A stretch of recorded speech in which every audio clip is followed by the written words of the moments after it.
Dear students, अस्सलाम वालेकुम। उम्मीद है कि आपको पिछला टॉपिक समझ में आ गया होगा और आपने इसको कर लिया होगा।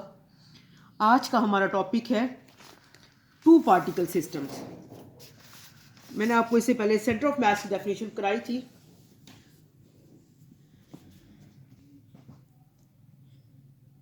ये वाला टॉपिक जो है टू पार्टिकल सिस्टम जो आज हम पढ़ रहे हैं आपकी बुक में मौजूद है।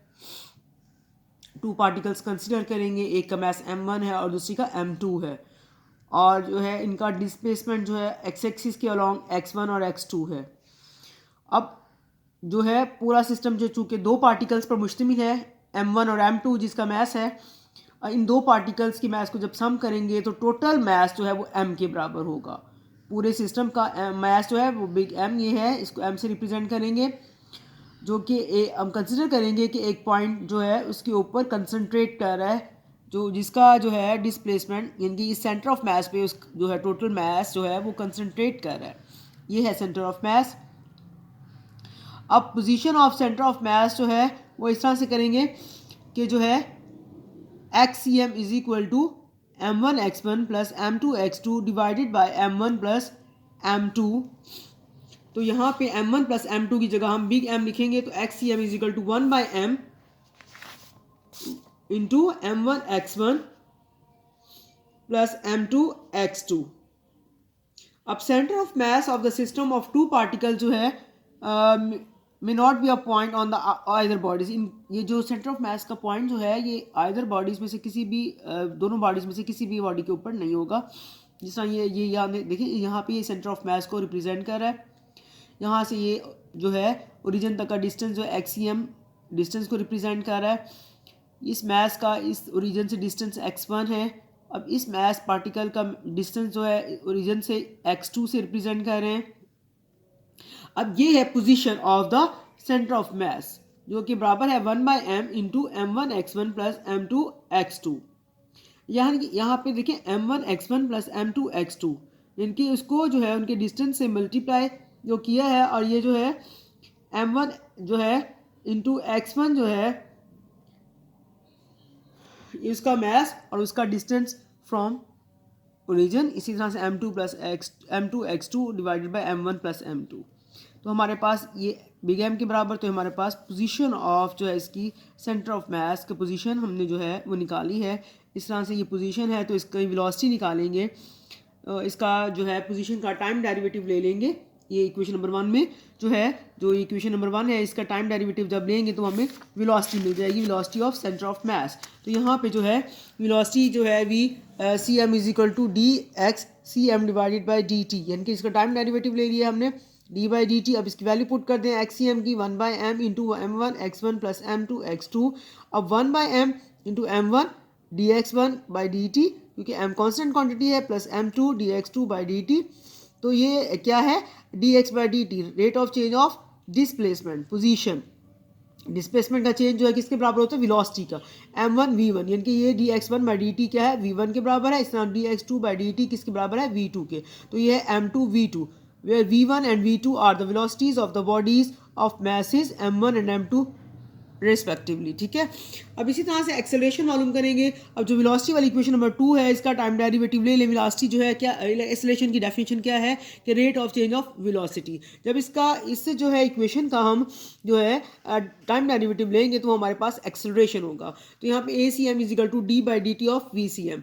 वी सी एम क्या है, सेंटर ऑफ मास की वेलोसिटी। तो यहाँ पे G by D T of 1/m m1 v1 plus m2 v2। तो 1/m into m1 dv1/dt plus m2 dv2/dt। इसी तरह से जो है रेट ऑफ चेंज ऑफ, देखिए ना, ये है वेलोसिटी का rate of change of velocity. तो हमें मालूम है rate of change of velocity किसके बराबर होती है, एक्सेलरेशन के। तो यहाँ पे हम dv1/dt की जगह a1 लिखेंगे, प्लस m2 dv2/dt की जगह हम क्या लिखेंगे, m2 a2।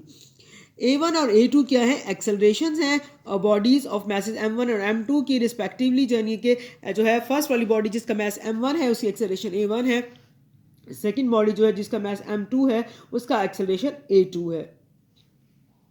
अब जो है मैसेज जो है जो इस तरह से आप आपस में जो है, अब इसका केस 1 और केस 2 है कि external forces are not present, यानी कि हम कंसिडर करेंगे कि उसके ऊपर कोई फोर्सेस जो एक्सटर्नल फोर्स कोई एक्ट नहीं कर रही हैं, कोई भी फोर्सेस जो है सिस्टम के ऊपर एक्ट नहीं कर रही हैं। अगर जो है देखिए F12 is a force exerted on M1 by M2, यानी कि F12 वो फोर्स है जो M1 पर लग रही है, M2 लगा रहा है, और F21 जो है फोर्स लग रही है M2 के ऊपर बाय M1। तो हम इसको लिख सकते हैं बाय जो है Newton law of motion, second law of motion जो है F is equal to M A. तो यहाँ पे F12 वो फोर्स है जो M1 पर ऊपर लग रही है, तो इज इक्वल टू M1A1। इसी तरह से F21 वो फोर्स है जो कि M2 के ऊपर लग रही है, तो इसको लिखेंगे M2A2। अब जो है बॉडीज जब आपस में इंटरेक्ट करेंगी तो यहाँ पे न्यूटन्स का third law of motion apply होगा कि action and reaction are equal but opposite in direction. तो F12 is equal to minus F21। तो यहाँ पे हम ये जो है ये वाली वैल्यू जो है इक्वेशन नंबर जो है 3 को लेंगे पहले कि इक्वेशन नंबर 3 क्या है, ACM plus is equal to 1/m into M1A1 plus M2A2। तो इनकी वैल्यूज पुट करें। F12 किसकी वैल्यू पुट की हमने, M1A1 की, वो क्या वैल्यू है F12। इसी तरह से M2A2 की वैल्यू क्या है F21। तो ये हमने इसके पुट कर दी इसको। अब हमने यहाँ से देखा इक्वेशन नंबर 4 से कि F12 is equal to minus F21। तो यहाँ पे हम लिख सकते हैं ACM सेंटर ऑफ मास पे एक्सेलरेशन है is equal to 1/m F12। तो ये इसको F21 को हम लिख सकते हैं माइनस F12 इस इक्वेशन नंबर 4 के मुताबिक। देखिए दोनों फोर्सेस इक्वल हैं बट ऑपोजिट डायरेक्शन, जिसकी वजह से इनका जब सम लेंगे तो वो 0 के बराबर होगा। तो ये हमारे पास एक्सेलरेशन जो है वो 0 है। जिस बॉडी का एक्सेलरेशन 0 हो तो इसका है कि जो है वो बॉडी कांस्टेंट वेलोसिटी के साथ मूव कर रही होती है। इनके ये अब ये इक्वेशन ये शो कर रही है कि जो है अगर एक्सटर्नल फोर्स प्रेजेंट ना हो, सिस्टम के ऊपर एक्सटर्नल फोर्स ना लग रही हो, तो एक्सेलरेशन जो है सेंटर ऑफ मास का वो 0 होगा। इनके सेंटर ऑफ मास जो है वो कांस्टेंट या यूनिफॉर्म वेलोसिटी के साथ मूव करेगा in the absence of any external force.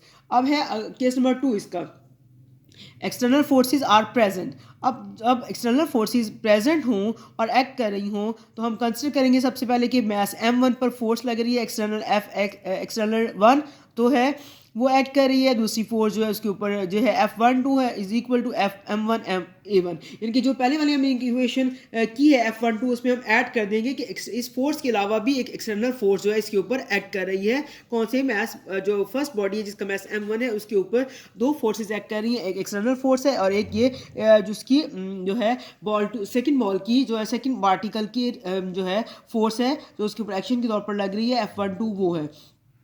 तो इस तरह से जो सेकंड पार्टिकल है उसके ऊपर जो फोर्स लगेगी उसका दोनों का सम है F external 2 plus F21 is equal to M2A2। अब जो है इक्वेशन नंबर 3 जो हमने पीछे की थी, जो सेंटर ऑफ मास का हमने एक्सेलरेशन फाइंड आउट किया था, इस इक्वेशन को देखें, M को यहाँ पे लगा दें तो MACM is equal to M1A1 plus M2A2 हो जाएगा। तो यहाँ पे हम M1A1 की वैल्यू पुट करेंगे और M2A2 की वैल्यू पुट करेंगे। M1A1 की वैल्यू है F external 1 plus F12 plus F external 2 plus F21। इसी तरह से जो है ये वैल्यूज़ हमने पुट कर दी हैं तो यहाँ F21 की जगह हम लिख सकते हैं माइनस F12, क्योंकि हमने पहले किया था कि Newton third law of motion के मुताबिक action and reaction are equal but opposite in direction. तो हम यहाँ पे लिखेंगे F एक्सटर्नल 1 प्लस F12 यानी कि ब्रैकेट्स ओपन करेंगे तो F12 माइनस F12 ये दोनों आपस में कैंसल आउट हो जाएंगी। तो हमारे पास क्या रह जाएगा, MACM is equal to F external 1 plus F external 2। तो हमारे पास जो है इन दोनों का सम आ जाएगा एक्सटर्नल फोर्सेस का। तो हम इसको लिख सकते हैं समेशन की फॉर्म में, समेशन F एक्सटर्नल यानी कि एक्सटर्नल फोर्सेस का सम है ये। तो यहाँ से ये जो है कंक्लूजन निकाला कि नेट एक्सटर्नल फोर्स जो है एक्ट कर रही है सेंटर ऑफ मास के ऊपर, जहाँ पे होल मास जो सिस्टम का वो कंसंट्रेट है। ये था आज का टॉपिक जो कि है जो है 2 पार्टिकल सिस्टम था, वो हमने देखा जो है। अब ये जो है ये आपको इंशाल्लाह समझ में आ जाएगा। आप खुद से पढ़ेंगे इसको दोबारा से, इसको रीड आउट करें, दोबारा से समझें, और अगर नहीं समझ में आया तो आप जो है इसको जो है क्वेश्चन कर सकती हैं।